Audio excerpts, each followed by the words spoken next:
In director Edgar Wright's Shaun of the Dead, the first film in the Three Flavors Cornetto trilogy, the primary editing motif is one of fast, repetitive cuts that allows Simon Pegg's Shaun to express his inner narrative.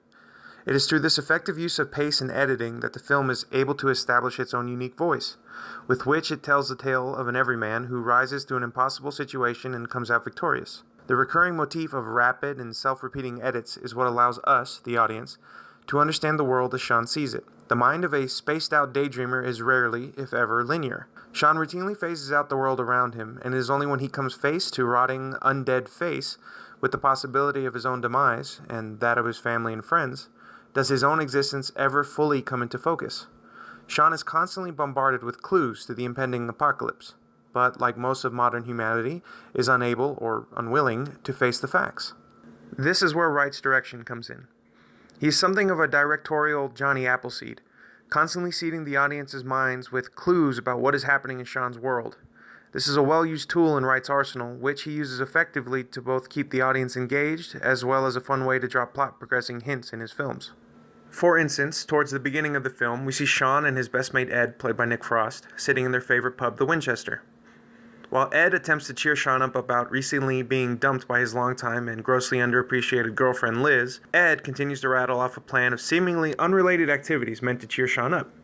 This list is actually a cleverly hidden bit of foreshadowing for the rest of the film. The first, as in all good Cornetto films, is keep drinking. Alcohol being the balm of all major breakups. Then Ed says, have a Bloody Mary first thing.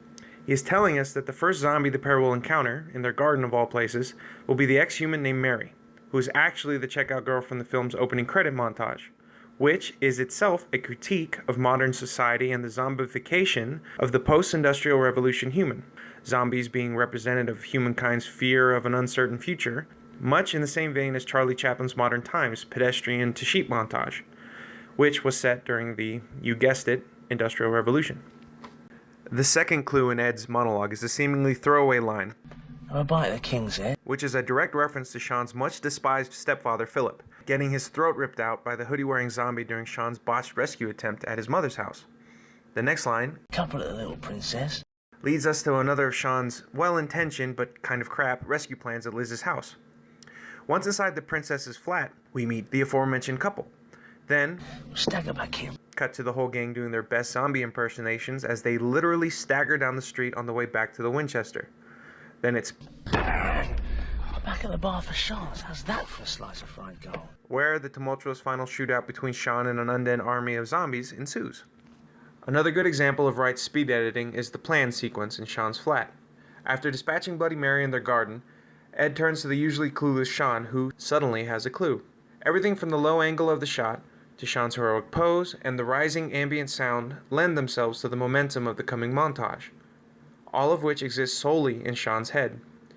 As Ed shows with his constant whinging about Shaun's plan, what happens in Shaun's mind is rarely based in reality.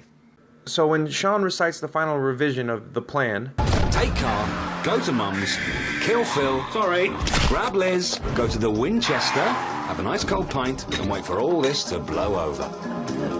This gleeful recitation of a rather flawed plan is followed by Shaun's line, "How's that for a slice of fried gold?"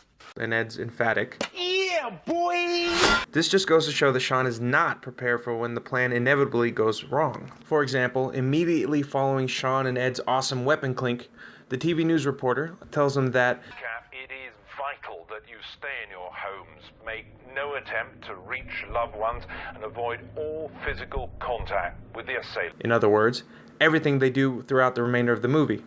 Ed's action movie-esque line, foreshadowing Hot Fuzz perhaps, "You believe everything you hear on TV?" perfectly sums up the devil-may-care mentality of the pair.